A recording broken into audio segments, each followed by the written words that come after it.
The Constitution of India, Preamble.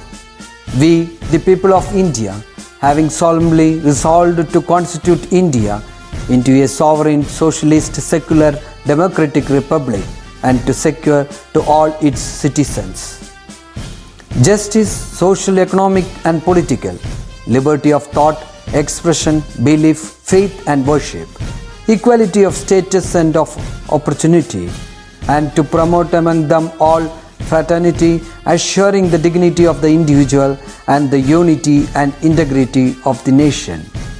In our Constituent Assembly, this 26th day of November 1949, do hereby adopt, enact and give to ourselves this Constitution.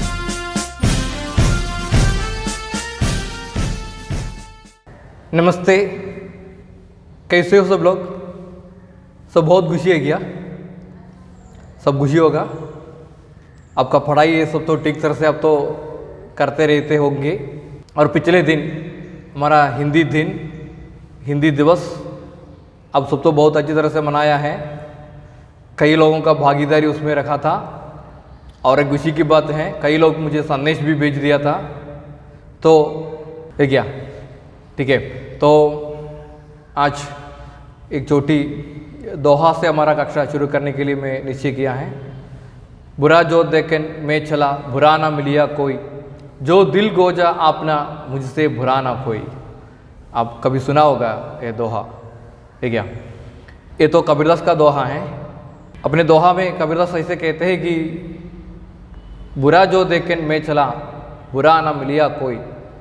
बुरा जो देखन मैं चला माने वो बुरे व्यक्तियों को देखने के लिए, समाज की बुराई देखने के लिए वो अपने घर से निकला। बुरा ना मिलिया कोई, लेकिन समाज में कहीं और बुरा नहीं देखा है। जो दिल गोजा अपना, जब वो अपनी दिल पे खुद देखा है तब उनको समझा है मुझसे बुरा ना कोई, मुझसे ज़्यादा बुरा और कोई नहीं है। पूरा सा पूरा संसार में वो घूम कर वो बुराई को समझने के लिए वो गया है। पूरा सा पूरा संसार में बुराई क्या है वो समझने के लिए वो घूमने के लिए निकला था, लेकिन उनको कहीं और बुराई को नहीं देख सकता था, क्योंकि जब वो अपनी मन की ओर देखा है उस समय उनको समझा है अपना दृष्टिकोण ही सबसे पहले उतना बुरा होता है। समझ में आते ही क्या? കബീർദാസ് ഏറ്റവും മോശമായത് എന്ത് എന്നുള്ളത് തിരഞ്ഞ് അന്വേഷിച്ച് ഇറങ്ങി പുറപ്പെട്ട സമയത്ത് അദ്ദേഹത്തിന് മനസ്സിലായത് തൻ്റെ കാഴ്ചപ്പാടുകളാണ്. അപ്നി ദൃഷ്ടികോൺ ഹി, തൻ്റെ കാഴ്ചപ്പാടുകൾ മറ്റുള്ളവരെ മോശമായി കാണുന്നുണ്ടെങ്കിൽ ആ കാഴ്ചപ്പാടാണ്, തൻ്റെ മോശമായിട്ടുള്ള കാഴ്ചപ്പാടുകളാണ് സമൂഹത്തിനെ മോശമാക്കുന്നത്. നല്ല കാഴ്ചപ്പാടുകളിലൂടെ കാണുകയാണെന്നുണ്ടെങ്കിൽ നല്ലത് മാത്രമേ കാണുകയുള്ളൂ എന്ന് അദ്ദേഹത്തിന് മനസ്സിലായി. ये दोहा कहने से और एक बात भी है, एक छोटी कहानी के रूप से मैं बता दूंगा, वो तो मातृभाषा में बताऊँ. അതായത് വന്യമൃഗങ്ങളെ മറ്റും ഒരുപാട് ദ്രോഹിച്ച് ഒരുപാട് കൊലയൊക്കെ ചെയ്ത് വന്യമൃഗങ്ങളെ കൊന്നു തിന്നുകയൊക്കെ ചെയ്തിട്ടുള്ള ഒരു വ്യക്തിക്ക് കോടതിയിൽ നിന്ന് ജഡ്ജി വധശിക്ഷയ്ക്ക് വിധിച്ചു, തൂക്കിക്കൊല്ലാൻ. അങ്ങനെ തൂക്കിലേറ്റുന്നതിന് മുമ്പ് ജഡ്ജി ആരാച്ചർമാരോട് പറഞ്ഞു, ഇദ്ദേഹത്തിനെ തൂക്കിലല്ല നമ്മൾ ഏറ്റാൻ പോകുന്നത്, വന്യമൃഗങ്ങളെ മറ്റും ദ്രോഹിച്ചതുകൊണ്ട് ഇദ്ദേഹത്തിനെ സർപ്പം കൊണ്ട് കടിപ്പിച്ചു കൊല്ലാം എന്ന് ആരാച്ചർമാരോട് മാത്രം പറഞ്ഞു. ഈ വാർത്ത അദ്ദേഹത്തിനെ അറിയിക്കുകയും ചെയ്തു. നിങ്ങളെ തൂക്കിലേറ്റ് കൊല്ലുകയല്ല ചെയ്യുന്നത്, സർപ്പത്തെ കൊണ്ട് കടിപ്പിച്ച് കൊല്ലുകയാണ് എന്ന് പറഞ്ഞ് ഇദ്ദേഹത്തിന് വധശിക്ഷ വിധിച്ച ആ ദിവസം, വധശിക്ഷ നടത്താൻ തീരുമാനമെടുത്ത ദിവസം അദ്ദേഹത്തിനെ ഒരു മുറിയിൽ കൊണ്ടുപോയി ഇരുത്തുന്നു. ഒരു ചെയറിലിരുത്തി അദ്ദേഹത്തിനെ അവിടെ ഇരുത്തി അവിടെ കെട്ടിയിട്ടു. അതിനുശേഷം അദ്ദേഹം കാണത്തിൽ തന്നെ ഒരു വിഷമുള്ള സർപ്പത്തെ അദ്ദേഹത്തിന് മുമ്പിലേക്ക് കൊണ്ടുവരികയും ചെയ്തു. അദ്ദേഹത്തിനെ കാണിച്ചു കൊടുത്തു, ഈ വിഷസർപ്പം കൊണ്ട് കടിപ്പിച്ചാണ് നിങ്ങളെ കൊല്ലുന്നത്, വന്യമൃഗങ്ങളെ ഒരുപാട് ദ്രോഹിച്ചാൽ നിങ്ങൾക്ക് ഈ രീതിയിലുള്ള ശിക്ഷയാണ് നൽകുന്നത് എന്ന് പറഞ്ഞു. ഈ വധശിക്ഷയ്ക്ക് വിധിച്ച് കഴിഞ്ഞ വധശിക്ഷ സമയത്ത് എങ്ങനെ വെച്ച് കഴിഞ്ഞാൽ പോലീസ്, ജഡ്ജി, ഡോക്ടർമാർ ഇവരെല്ലാവരും ഉണ്ടായിരിക്കും. അവരുടെ മുമ്പിൽ വെച്ചുകൊണ്ട് അല്ലെങ്കിൽ അവരെ സാക്ഷ്യപ്പെടുത്തിക്കൊണ്ടാണ് എപ്പോഴും വധശിക്ഷ നടപ്പിലാക്കുക.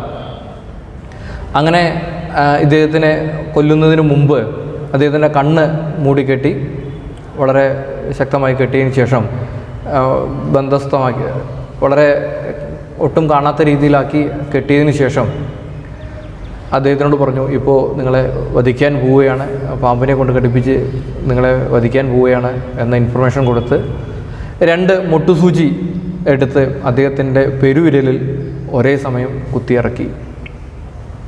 അതിനുശേഷം അത് പെട്ടെന്ന് വലിച്ചെടുക്കുകയും ചെയ്തു. നിമിഷ നേരം കൊണ്ട് തന്നെ ഇദ്ദേഹം പിടയാൻ തുടങ്ങി. പിടഞ്ഞ് ഏകദേശം 1/2 മണിക്കൂർ 3/4 മണിക്കൂർ ആകുമ്പോഴേക്കും തന്നെ അദ്ദേഹത്തിൻ്റെ മരണം സ്ഥിരീകരിച്ചു. ഡോക്ടർമാരവിടെ തന്നെ ഉള്ളതുകൊണ്ട് അവർക്ക് പെട്ടെന്ന് മനസ്സിലായി അദ്ദേഹം മരിച്ചു കഴിഞ്ഞു എന്നുള്ളത് മനസ്സിലായി. അദ്ദേഹത്തിൻ്റെ മരണം സ്ഥിരീകരിച്ചു. അത് കഴിഞ്ഞാൽ അടുത്ത പ്രൊസീജിയറാണ് പോസ്റ്റ്മോർട്ടം. പോസ്റ്റ്മോർട്ടത്തിനും മറ്റുള്ള സമയത്ത് കൊണ്ടുപോകുകയും അങ്ങനെ പോസ്റ്റ്മോർട്ടം നടത്തുന്ന സമയത്ത് ഡോക്ടർമാർ തന്നെ പറഞ്ഞു, ഇദ്ദേഹത്തിൻ്റെ ശരീരത്തിൽ ഉഗ്രമായിട്ടുള്ള വിഷം കയറിയിട്ടുണ്ട്, ആ വിഷത്തിൻ്റെ എഫക്റ്റ് കൊണ്ടാണ് അദ്ദേഹം മരിച്ചത് എന്നുള്ളത്. അപ്പോൾ ബാക്കിയുള്ളവർക്ക് അത്ഭുതമായി. കാരണം സർപ്പം കടിച്ചിട്ടില്ല എന്നുള്ളത് അവർക്ക് എല്ലാവർക്കും അറിയാം.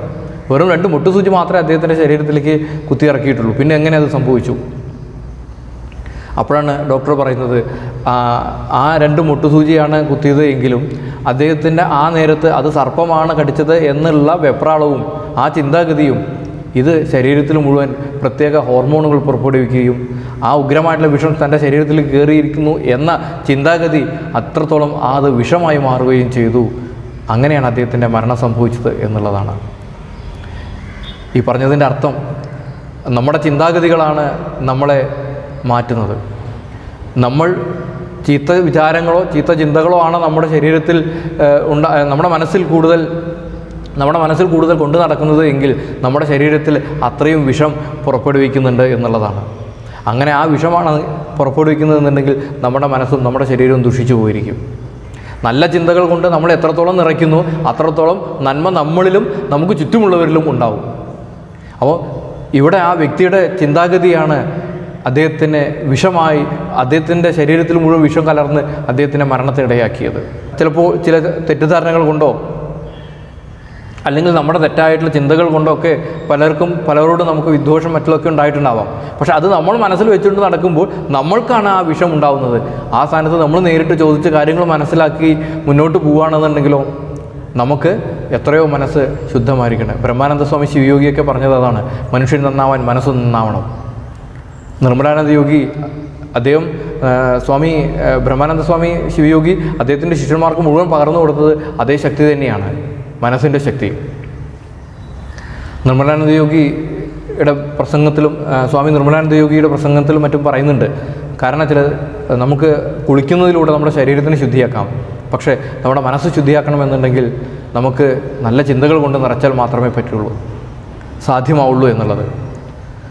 അപ്പോൾ നിങ്ങളെല്ലാവരും മനസ്സിൽ നല്ല ചിന്തകൾ മാത്രം കൊണ്ടു നടക്കുക.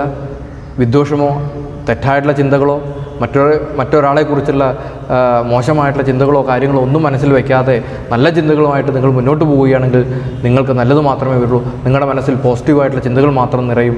നിങ്ങൾക്കും നിങ്ങളുടെ സമൂഹത്തിനും നിങ്ങളുടെ വീട്ടിലുള്ളവർക്കും നല്ലത് മാത്രമേ സംഭവിക്കുള്ളൂ എന്ന് പറഞ്ഞുകൊണ്ട് आज की कक्षा शुरू करेंगे. ठीक है, तो मुझे भरोसा है आप सबके मन में केवल ऐसा ही चिंता ही होगा कि अच्छे विचार और अच्छी चिंताएं होते हैं. ठीक है, बढ़िया. तो पिछले कक्षा में हम लोग ऐसे बताया था, पिताजी रजिस्ट्री के 1 दिन पहले अपने बेटे को खेत दिखाने के लिए ले गया था और उस समय उनको बहुत चकित हुआ कि क्यों वो पिताजी आज मुझे वहाँ खेत की ओर ले जाते हैं, क्योंकि कल रजिस्ट्री है, रजिस्ट्री के बाद वो देख सकते हैं. और कल इतना भी नहीं है, अभी तो घर पे माने शादी के कई कार्यक्रम भी हैं.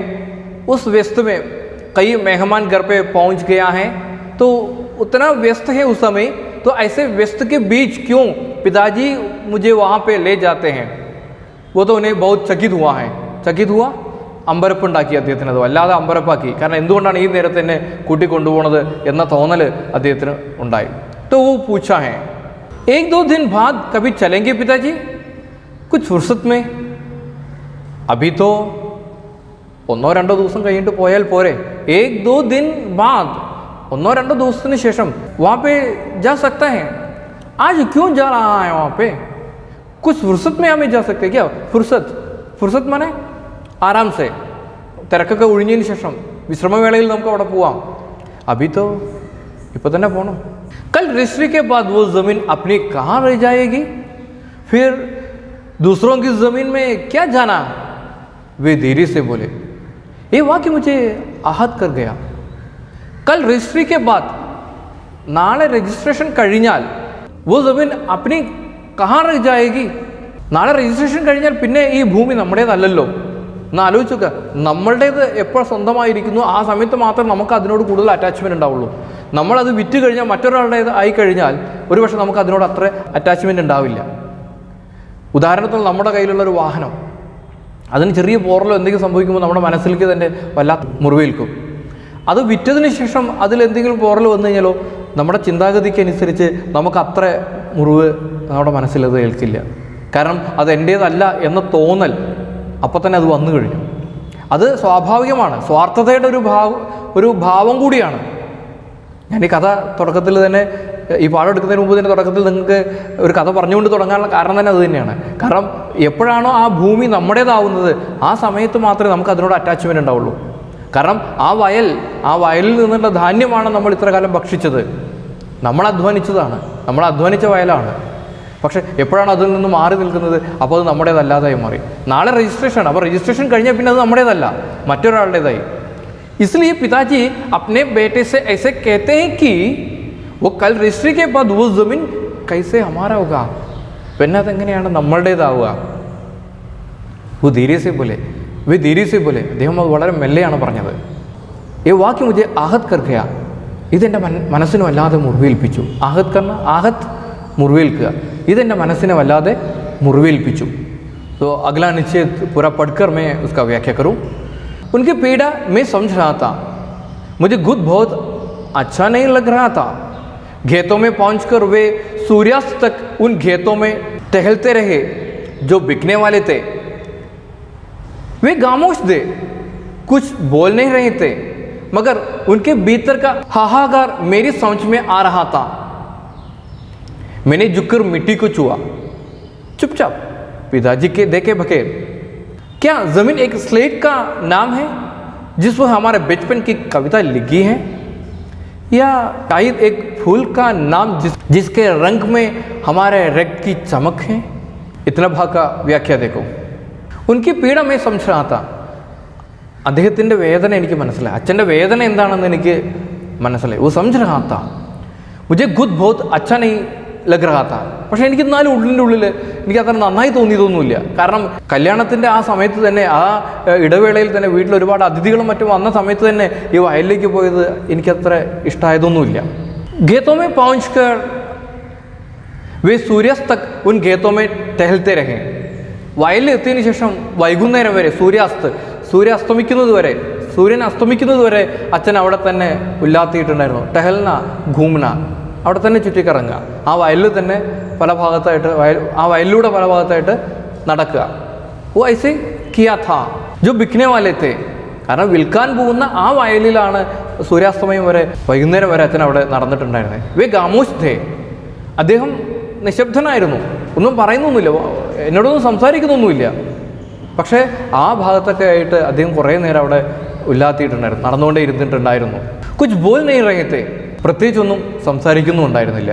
മിനി ജുക്കർ മിട്ടി കൊച്ചുവാ, ഞാൻ കുനിഞ്ഞ് ആ മണ്ണൊന്ന് തൊട്ടു, എൻ്റെ വയലിലേക്ക് ഞാനൊന്ന് തൊട്ടു. ചുപ്ചാപ്പ്, ഒന്നും മിണ്ടാതെ, പ്രത്യേകിച്ച് അച്ഛൻ കാണാതെ. പിതാജിക്ക് ദേക്കേ ബഗേ, അച്ഛൻ കാണാതെ ആണ് ഞാനതൊന്ന് തൊട്ടത്. കാരണം എനിക്കും നാളെ രജിസ്ട്രേഷനാണ്, അല്ലെങ്കിൽ നാളെ അത് എൻ്റേതല്ല, നമ്മുടേതല്ല എന്ന് തോന്നിയ സമയത്ത് അച്ഛൻ്റെ വേദനകൾ, അച്ഛൻ അതിൽ തന്നെ അച്ഛൻ ആ ഭൂമിയോടുള്ള അറ്റാച്ച്മെൻറ്റ് കണ്ട സമയത്ത് എനിക്കും ചെറിയ ഒരു വിഷമം തോന്നി. ഞാൻ അച്ഛൻ കാണാതെ മെല്ലെ ആ ഭൂമിയിലേക്കൊന്ന് തൊട്ടു.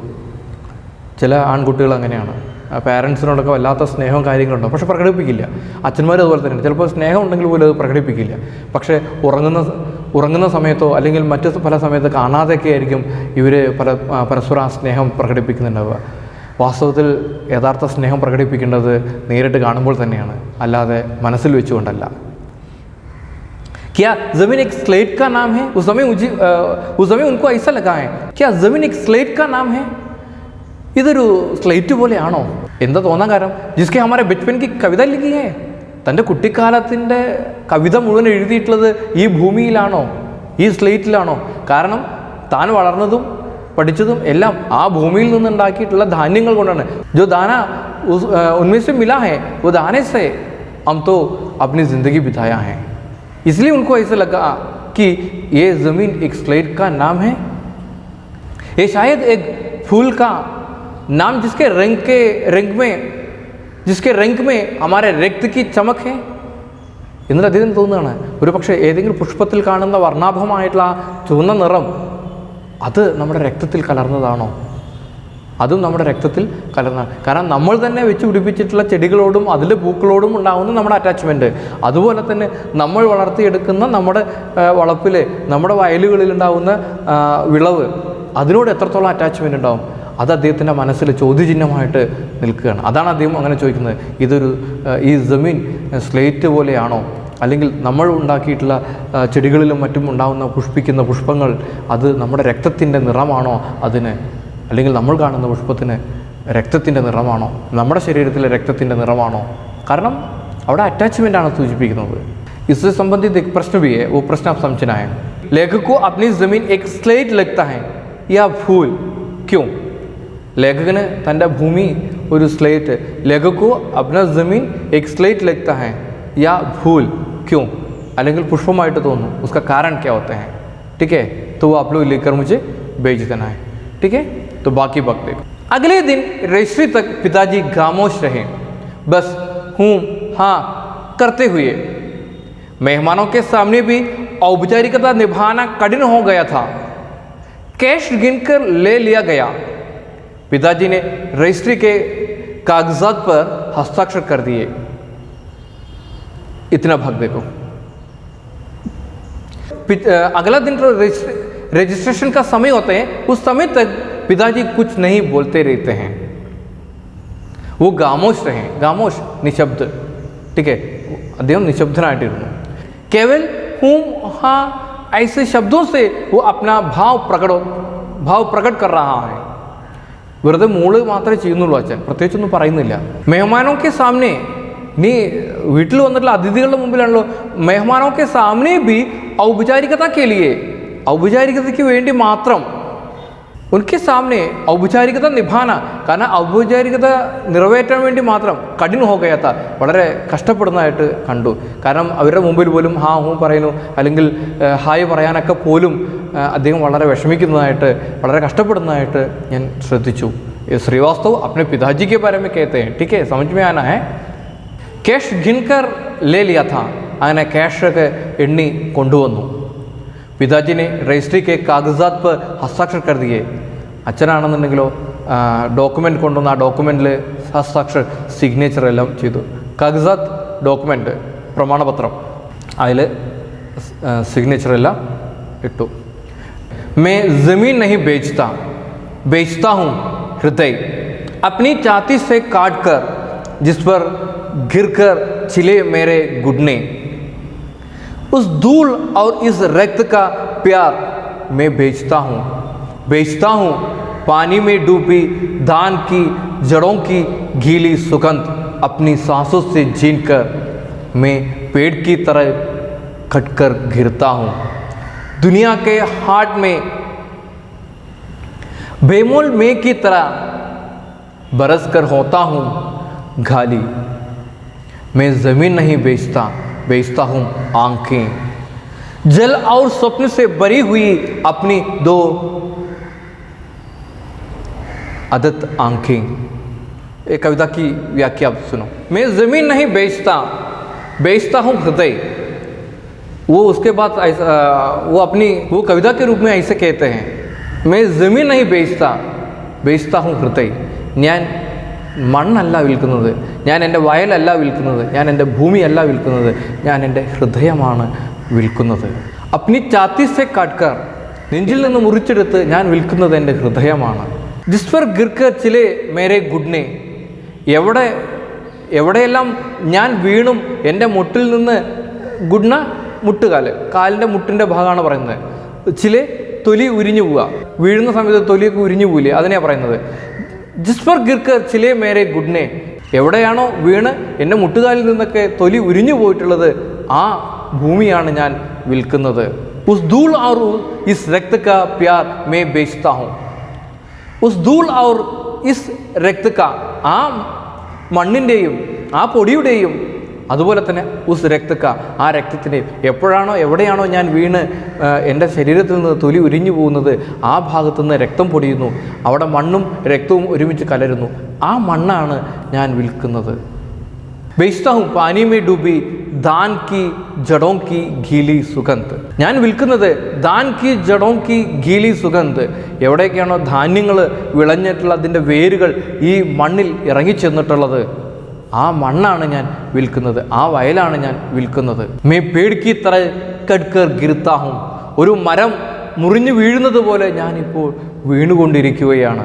Duniya K heart may ഭേമോൽ. Duniya K heart may ഭേമോൽ. ലോകത്തിൻ്റെ ദുനിയാ കെ ഹാർട്ട് മാർക്കറ്റ്, ചന്ത. Duniya K heart may ഭേമോൽ. ഇന്ന് ലോകത്തിൻ്റെ ചന്തയിൽ ഞാൻ വിലയില്ലാത്തവനായി. കാരണം ഭൂമി നഷ്ടപ്പെട്ടു, ഭൂമി വിറ്റ് കഴിഞ്ഞാൽ പിന്നെ ഭൂമി ഇല്ലല്ലോ. അപ്പോൾ അദ്ദേഹത്തിന് സ്വയം തോന്നുകയാണ് ഞാൻ വിലയില്ലാത്തവനായോ എന്ന് അദ്ദേഹത്തിന് തോന്നുകയാണ്. മേക്കി തറ ബർസ്കർ ഹോത്താഹും ഖാലി. മേഘത്തിൽ നിന്ന് പെയ്തിറങ്ങുന്ന മഴത്തുള്ളികൾ പോലെ അതെല്ലാം കഴിഞ്ഞാൽ ഒന്നുമില്ലാതാവുന്ന അവസ്ഥ. മേ ജമീൻ നഹി ബേച്താ ഹൂം ഹൃദയ. ഞാൻ മണ്ണല്ല വിൽക്കുന്നത്, ഞാൻ വിൽക്കുന്നത് എൻ്റെ ഹൃദയമാണ്. ജൽ ഔർ സ്വപ്ന സെ ബരി ഹുയി അപ്നി ദോ അദത് ആങ്കേ. ജലത്തിനാലും സ്വപ്നത്താലും നിറഞ്ഞ, ഇവിടെ കണ്ണുനീർ നിറഞ്ഞ സ്വപ്നമാണ് പറയുന്നത്, ആ കണ്ണുനീരും നിറഞ്ഞ സ്വപ്നങ്ങൾ നിറഞ്ഞ എൻ്റെ സ്വപ്നങ്ങൾ നിറഞ്ഞ എൻ്റെ കണ്ണുകളാണ് വിൽക്കുന്നത്. മേ ബേച്താ ഹൂം അപ്നി ദോ അദത് ആങ്കേ. അദത് ദോ അദത്, രണ്ടെണ്ണം. അദത് എന്ന് പറഞ്ഞാൽ എണ്ണം. അപ്പോൾ രണ്ടെണ്ണമായിട്ടുള്ള എൻ്റെ കണ്ണുകൾ, രണ്ട് കണ്ണുകളാണ് ഞാൻ. ठीक है, बाकी देखो. बेटी के विदा होने में अभी 2-4 दिन वक्त था, मगर ज़मीन की विदाई आज ही हो रही थी. पिताजी के सूखे आंखों को कौन देख सकता था, कौन सुन सकता था उनके निशब्द विलाप को. बेटी के विदा होने में, സഹോദരിയുടെ മകളെ കല്യാണം കഴിച്ചു കൊടുക്കാൻ ഇനിയും 3-4 ദിവസം ബാക്കിയുണ്ട്. बेटी के विदा होने में अभी 2-4 दिन बाकी था. ഇനിയും 3-4 ദിവസം ബാക്കിയുണ്ട്. 2-4 എന്ന് പറഞ്ഞാൽ 2-4 എന്നുള്ളതാണ്. ഹിന്ദിയിൽ നമ്മൾ മലയാളത്തിൽ പറയില്ലേ 3-4 ദിവസം എന്നൊക്കെ പറയില്ലേ, അതുപോലെ ഹിന്ദിയിൽ 2-4 എന്നാണ് പറയുക. 2-4 ദിവസം ബാക്കി ഉണ്ട്. മഗർ ജമീൻ की विदाई आज ही हो रही थी. पर जमीन की विदाई आज ही हो रही थी. പക്ഷേ ഭൂമിയുടെ വിൽപ്പന അത് ഇന്ന് തന്നെ കഴിഞ്ഞു. ഭൂമിയുടെ വിടപറച്ചിൽ അത് ഇന്ന് തന്നെ കഴിഞ്ഞു. ഇനി മകളുടെ വിടപറച്ചിലാണ് ഉള്ളത്. അത് 3-4 ദിവസം ബാക്കിയുണ്ട്. പക്ഷേ ഭൂമി ഇന്ന് തന്നെ വിട പറഞ്ഞു കഴിഞ്ഞിരിക്കുന്നു. രജിസ്ട്രേഷൻ ദിവസം അദ്ദേഹത്തിൻ്റെ മനസ്സിൽ തോന്നുന്ന കാര്യങ്ങളാണ് പറയുന്നത്. പിതാജിക്ക് സുഖേ ആൻസുओं को कौन देख सकता था. അച്ഛൻ്റെ ആ മുഖത്ത് വന്നിട്ടുള്ള കണ്ണുനീറുകൾ വറ്റിക്കിടക്കുന്നത് ആരാണ് കാണുന്നത്? കോൻ സുൻ സക്ത, ആരാണ് കേൾക്കുന്നത്? ഉൻകെ നിശബ്ദ വിലാപ്കോ, അദ്ദേഹത്തിൻ്റെ നിശബ്ദമായിട്ടുള്ള ആ വേദന ആരാണ് അറിയുന്നത്, ആരാണ് കേൾക്കുന്നത്? ഏകാന്ത് ശ്രീവാസ്തവ്. तो आज केवल इतना है. बहुत छोटी वक्त में आज भी आपको पढ़ाया है. इसमें से जो गृह कार्य ये सब तो केवल आपको क्या समझा केवल वही लिखना है. आप लोग प्रश्न के रूप में मैं केवल एक ही प्रश्न दिया था, वो लिखना. बाकी आप तो गुद क्यों समझाए वो उसका आशय लिखना है. ठीक है, गुद प्रश्न ये सब बनाकर लिख सकते तो वो अच्छा होगा. अगला कक्षा में हमारा पाठभाग का अनुवर्ती कार्य और लेखक ये सब तो मैं आपको बता दूंगा. ठीक है, तो आज केवल इतना है. तो अच्छा, धन्यवाद सबको और अच्छे दिन की शुभकामनाएं. बाय.